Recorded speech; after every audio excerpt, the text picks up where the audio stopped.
Voina chuan guitar lesson thar kan zir ho lenga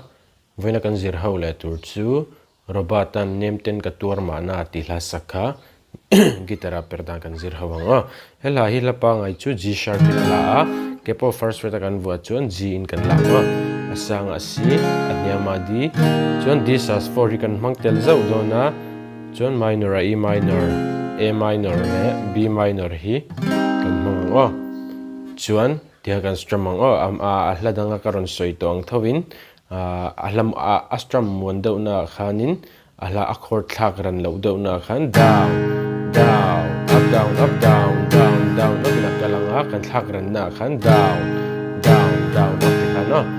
down down up down up down down down up le down down down up ti khan no Enkin me torzai karelta kang le